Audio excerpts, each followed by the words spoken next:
मेरा अगला प्रश्न है वो यह है कि ठीक है, बिहार में जातीय राजनीति है, बिहार की राजनीति है, समाज में जिस तरीके से जाति घुसी हुई है वो हम सब जानते हैं और हमने अभी इस पूरी चर्चा में जाना ही।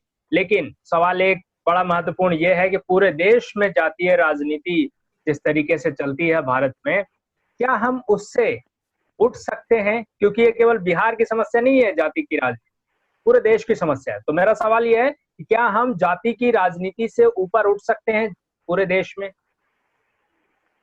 बिल्कुल उठ सकते हैं दिग्विजय जी, और हम लोग ऊपर उठ भी रहे हैं। जो हम लोग 2014 का और 2019 के लोकसभा चुनाव का जो वोटिंग पैटर्न है, उसमें कोई एक जाति, किसी एक जाति विशेष से संबंधित पार्टी की तरफ मुड़ता हुआ नहीं दिखता है। वो तो धीरे धीरे जो जाति का रोल है भारतीय राजनीति में, वो डिक्लाइन कर रहा है। अगर डिक्लाइन नहीं करता तो जो जाति राजनीति के धुरंधर हैं, वो चित खा के पड़े हुए हैं, वो लोग अभी इस दुर्दशा का कारण उनका जातीय राजनीति पर ज्यादा विश्वास करना ही है। कुंदन अपना सवाल रखें। अनंत भैया, पिछले प्रश्न पे भी मुझे बहुत संतुष्टि मिली आपके जवाब से। इस प्रश्न में भी मैं उसी आगामी विधानसभा चुनाव की ही बारे में बात करना चाहूंगा, जिसमें मैं पूछना ये चाह रहा था कि क्या इस बार सुशील मोदी की आकांक्षाएं नीतीश कुमार के साथ बिखरे हुए राजनीति को रुख देगी? क्या सुशील कुमार को फिर से मुख्यमंत्री की लालसा और बीजेपी को एक डोमिनेंट पार्टी के तौर पर बिहार में उभरने और जमने की लालसा क्या नीतीश कुमार को अभी काफी संकुचित और काफी संदेहास्पद मोड में रखेगी? मैं आपसे ये जानना चाह रहा था कि क्या अलायंस उनकी प्रॉपर काम करेगी या फिर कुछ अभी ऊपर नीचे है? कुंदन, जैसे मैंने आपको कहा कि अभी डोमिनेंट स्थिति में ये जो कोलिशन है, एनडीए कोलिशन है, वो दिख रहा है बिहार की राजनीति से अगर देखें।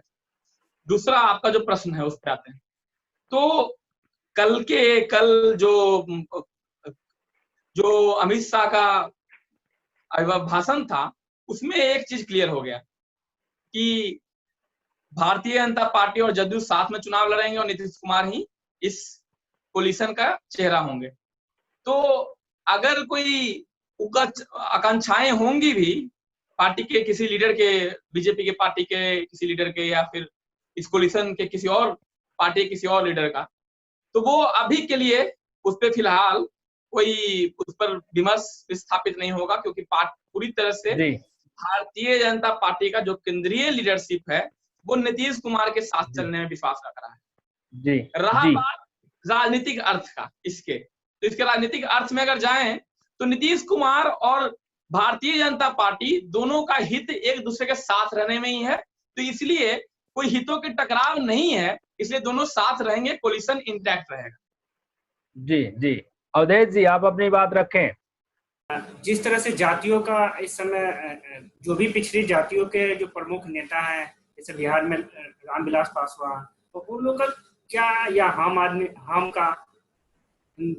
आदमी जनक, उन पार्टियों के, क्या इन लोगों का हमेशा ने बड़ी पार्टियों ने उपयोग किया है केवल वोट बैंक या अपने समर्थन में लेकर गठबंधन के रूप में केवल उपयोग किया है, या उन लोगों का भी विकास में उनको भागीदारी मिल रही है, उनका आधिपत्य अभी सत्ता में आ रहा है? इस पर आप क्या कहेंगे?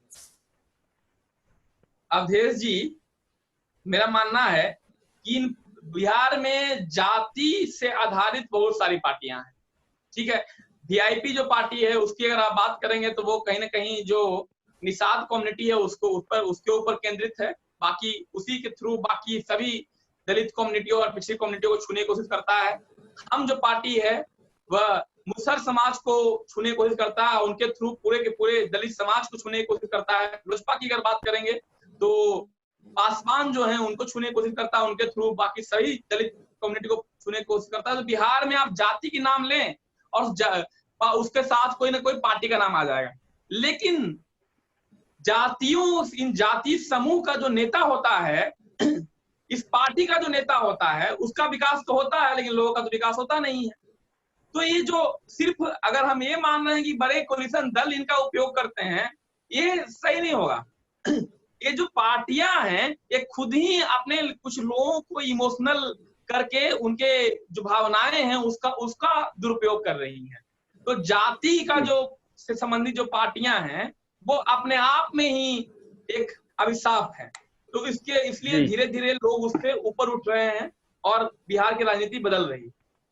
और ये जो जातियों के आधार पर जो पार्टियां दबाव समूह बना है, उसकी भूमिका कहाँ तक अपने विकास में वो लोग उपयोग कर पा रहे हैं?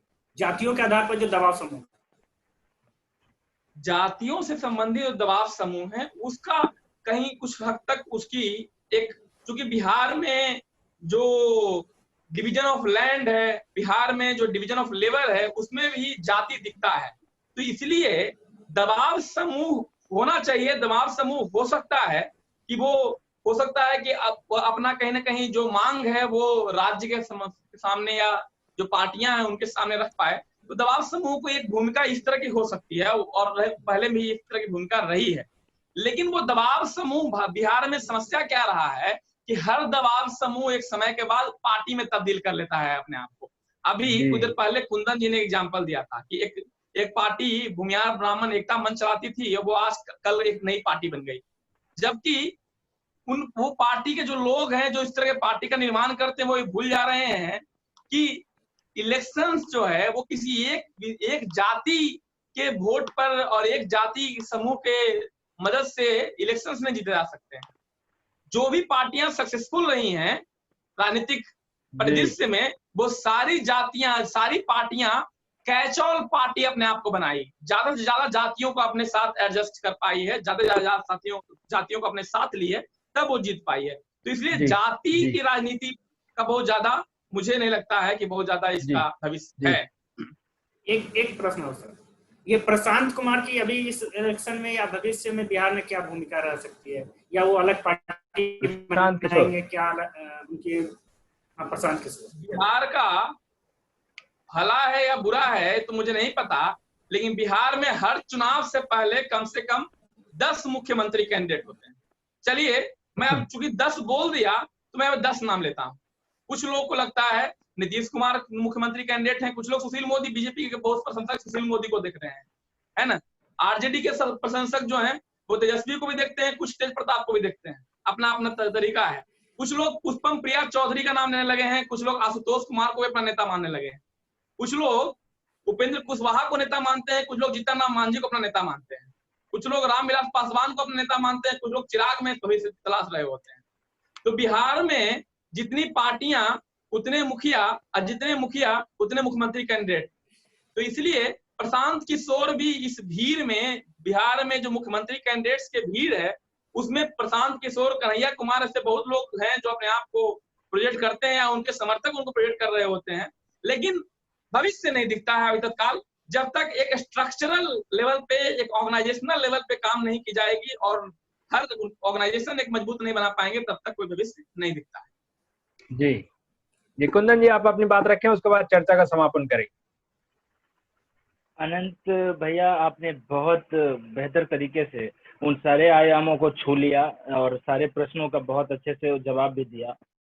वेदर वो IAS IPS के बात हो कि बिहार इतना प्रोड्यूस करता है फिर भी डेवलपमेंट में लैगिंग है, वेदर हमने पूछा कि 40 MPs भी हम चुन के भेजते हैं फिर भी लैगिंग है, हमने ये भी पूछा कि इतने सारे कैंडिडेट्स होते हैं, सब जाति के हैं, बहुत सारी चीजें हैं जो बिहार में प्रबल है, फिर भी हम अभी विकास में दुर्बल हैं।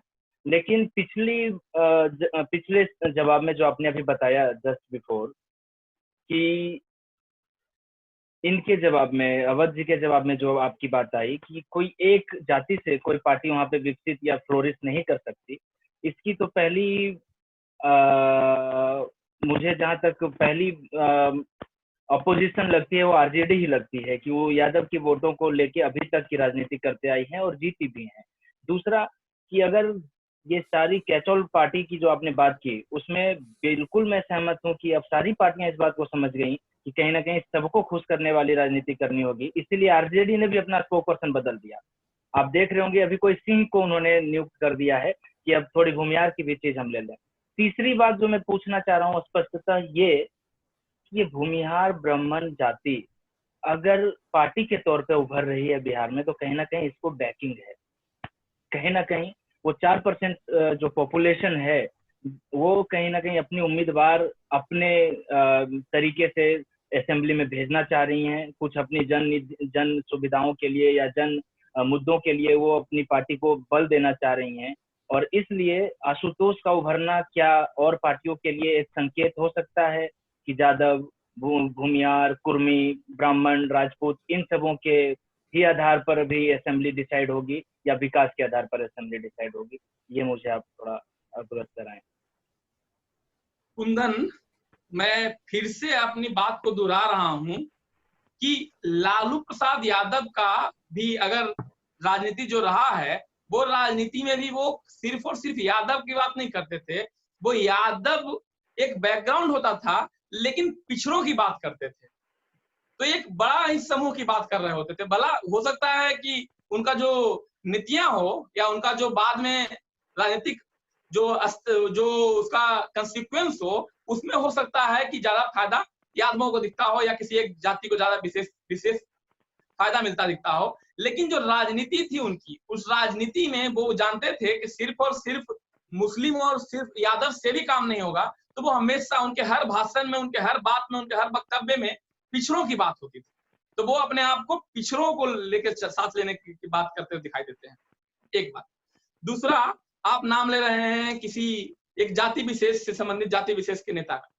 तो मैं बात कर रहा हूं कि क्या कोई एक जाति पूरे भारत की राजनीति से अपने आप को अलग करके राजनीति कर सकता है? अगर विकास की बात की जाएगी तो सब लोग जब ये बोला जाता है कि स्टेट और सेंटर दोनों में एक पार्टी की सरकार हो तो ज्यादा बेहतर होगा, तो उस सरकार में जब तक आपका प्रतिनिधित्व नहीं रहेगा तब तक आप एक जाति के लेवल पे भी आपका बहुत ज्यादा लाभ नहीं हो सकता है।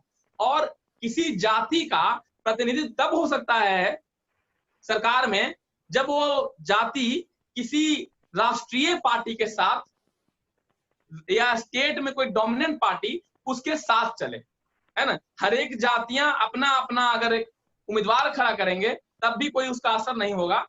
जो पार्टी डोमिनेंट पोजीशन में है चुनाव वो जीत रही होगी, ठीक है।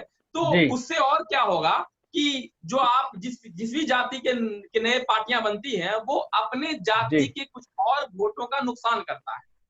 होता क्या है कि तो उसी के पार्टी के जो उम्मीदवार होते हैं किसी डोमिनेंट पार्टी से वो चुनाव हार जाते हैं। जैसे मैं एग्जांपल देता हूं कि जब तक अकबरुद्दीन ओवैसी का ज्यादा असर नहीं दिख रहा था तब तक मुसलमानों का वोट का बहुत ज्यादा एक असर हुआ करता था। लेकिन जब से बहुत सारे मुस्लिम कहीं ना कहीं उस तरफ जब से मूव करने लगे हैं तो बहुत बार ऐसा होता है कि उनका वोट बहुत हद तक नुकसान हो जाता है उतने वोट का, और जिसको वो नहीं जिताना चाहते हैं वो मूलतः फिर चुनाव जीत रहा होता है। तो अगर उस लेवल से माइक्रो लेवल पर भी बात की जाए, उसको भी एनालिसिस हम लोग करते हैं अगर, तो भी सिर्फ और सिर्फ किसी जाति के नाम से अगर पार्टी बनता है तो उस जाति विशेष का भी नुकसान होगा। जाति का भी फायदा इसमें है कि जो राष्ट्रीय पार्टियां हैं, जो डोमिनेंट पार्टियां हैं, उसमें अपने प्रतिनिधित्व के लिए लड़ाई करे, उसमें अपने प्रतिनिधित्व के लिए संघर्ष करे और उसके साथ जुड़ करके राजनीति करे। चर्चा के अंत में कुंदन अपनी बात रखें, उसके बाद बिल्कुल संक्षिप्त भैया, मैं आपसे ये अनुनय कर रहा हूँ क्योंकि आप पहले भी बहुत सारे जवाब दे चुके हैं।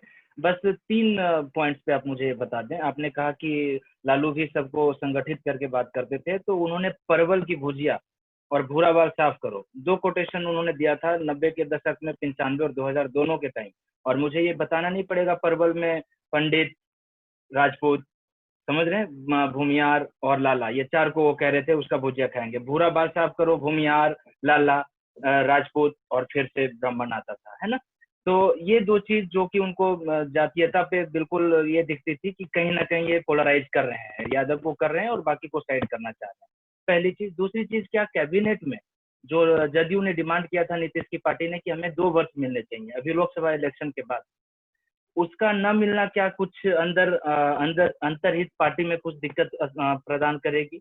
और तीसरी और मोस्ट इम्पोर्टेंट मुझे जो विधानसभा चुनाव से ज्यादा ताल्लुकात रखता हुआ दिख रहा है वो ये कि क्या फिर से ये दशक लौटेगा जिसमें कोलिशन वाला जो फॉर्मेशन बिहार में चलता था, और बीच बीच में हिंदुस्तानी अवामी मोर्चा भी, आप जानते हैं जीतन राम मांझी को कुछ दिन के लिए सीएम भी बन गए थे, तो क्या ये फिर से डोमिनेंट रोल प्ले करेंगी? सवर्णों का वोट अलग, दलितों का वोट अलग, फिर यादवों का वोट अलग, तो क्या कोलिशन गवर्नमेंट फिर से वापस आ सकती है बिहार में? ये 3 प्रश्न मुझे।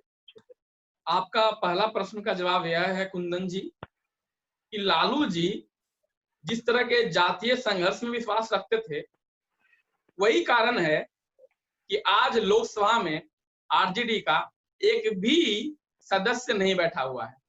तो वो अगर उनकी राजनीति में कुछ न कुछ कमी रही होगी तभी एक भी सदस्य नहीं है अगर लोकसभा में, तो उस पार्टी के एग्जिस्टेंस पे बहुत बड़ा प्रश्न चिन्ह खड़ा हो जाता है। तो अगर जाति संबंधित ही राजनीति रहेगी और जाति पर ही फोकस रहेगा तो इस तरह का ही रिजल्ट देखने को मिलेगा जो आरजेडी ने देखा। दूसरा प्रश्न आपका क्या था, मैं भूल रहा हूँ। 2 सीटों का उन्होंने डिमांड किया था कैबिनेट का वर्थ में। हाँ, तो कैबिनेट में जो नीतीश कुमार का सीटों का बात मामला था। ऑब्वियसली जो ये इस तरह की जो चीजें होती हैं वो केंद्रीय लीडरशिप जो भाजपा का है और जो नीतीश कुमार में कुछ कोई ना कोई एक फॉर्मूला बना होगा, जो फॉर्मूला ऐसा रहा होगा कि केंद्र में ज्यादा हस्तक्षेप नहीं रहेगा जदयू का और राज्य में ज्यादा हस्तक्षेप नहीं रहेगा भाजपा का। कुछ इस तरह का कोई ना कोई एक फॉर्मूला होगा और उस फॉर्मूला का ही असर हम लोग अभी जब टिकट आवंटन होगा या बाद में जब कैबिनेट का विस्तार होगा बिहार में तो उसमें दिखेगा। उसका जो कॉम्प्रोमाइज हुआ होगा उस लेवल पे, राजनीतिक एक पॉलिटिकल लेवल पे कंसेंसस बनता है पार्टियों में, तो वो दोनों पार्टियों के बीच का मसला है, उसके ऊपर कोई अंदाजा लगाया नहीं जा सकता है क्योंकि वो 2 लीडरशिप के बीच का जो बार्गेन है उससे संबंधित बात है जी। और तीसरा प्रश्न था आपका जातीय राजनीति के भविष्य पे। तो मैं बार-बार बोल रहा हूँ कि बिहार में जाति की राजनीति का कोई भविष्य नहीं है। खास करके बिहार में जाति की राजनीति का भविष्य इसलिए नहीं है कि बिहार के लोग जब बिहार से बाहर निकलते हैं तो उनको बिहारी बोला जाता है, उनके जाति से लोग उनको नहीं पहचान रहे होते हैं। बिहार के लोग पढ़ने के लिए, छोटे छोटे काम करने के लिए, बड़े व्यवसाय के लिए, बिजनेस के लिए, आईटी सेक्टर में काम करने के लिए हर लेवल पे अपने गांव छोड़ करके बाहर निकल रहे हैं। तो उनके लिए इससे बड़ा डिग्निटी का सवाल कुछ और नहीं हो सकता है कि उनको अपने घर में रोजी रोटी मिले। तो इसलिए जाति का सवाल से ज्यादा जरूरी सवाल आज के समय में बिहार के लोगों के लिए है, प्रवासियों का जो समस्या है वह कि हम लोगों को अपना राज्य नहीं छोड़ना पड़े, हमारा राज्य सिर्फ और सिर्फ हमारा स्थायी पता बनकर न रह जाए, हम उस राज्य के भाषा को, हम उस राज्य के भोजन को ग्रहण करें, हम उस राज्य की मिट्टी में वापस लौट जाएं। तो ये वो ज्यादा इमोशनल सवाल है, वो ज्यादा डिग्निटी का सवाल है। इसलिए जाति का सवाल जो है वो आज के बिहार के साथ ताल्लुक नहीं रखता है, वो धीरे धीरे खत्म हो जाएगा।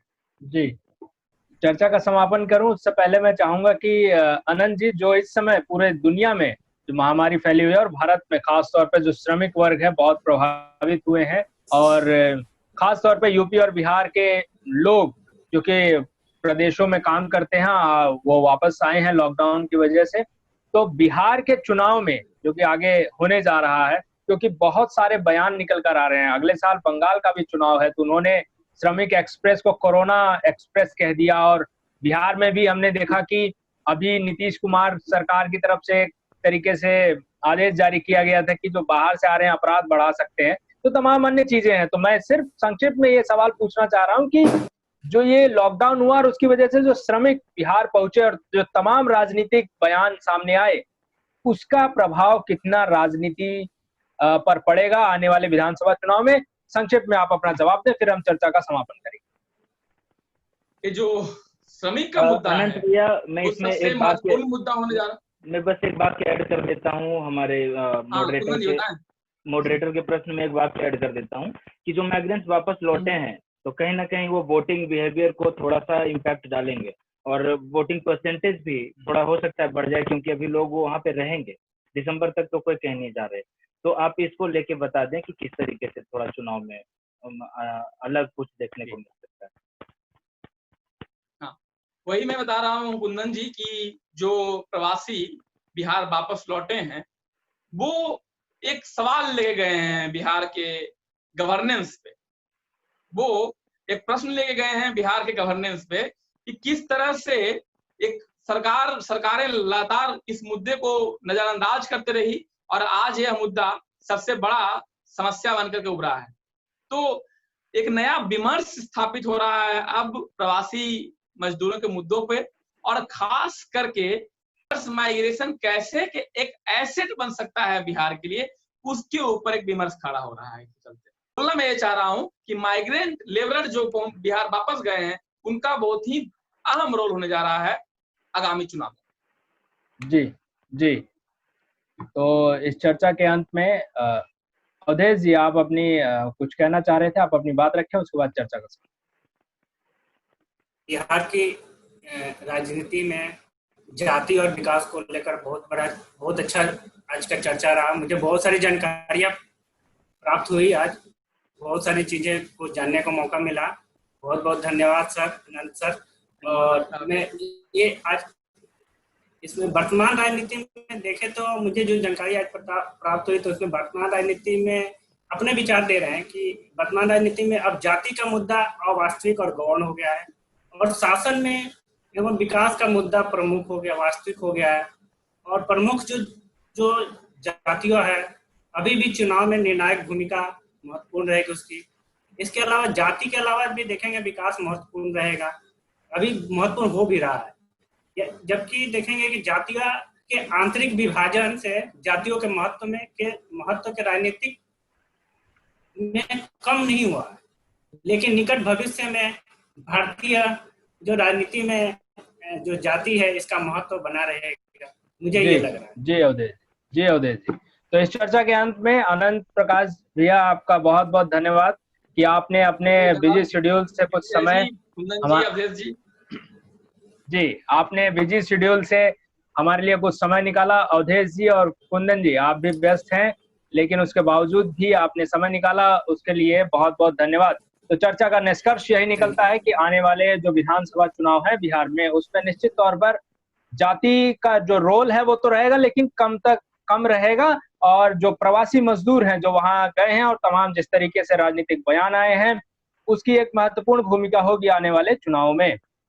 तो आप सभी का बहुत बहुत धन्यवाद। और जितने भी लोग तर्कज्ञान देख रहे हैं उनसे एक ही अनुरोध कि इस वीडियो को अपने अन्य दोस्तों के साथ जरूर साझा करें। और आप देखते रहें तर्कज्ञान, एक नए विषय और एक नए व्यक्ति के साथ एक नए वीडियो में मैं आपके सामने बहुत ही जल्द आऊँ। धन्यवाद।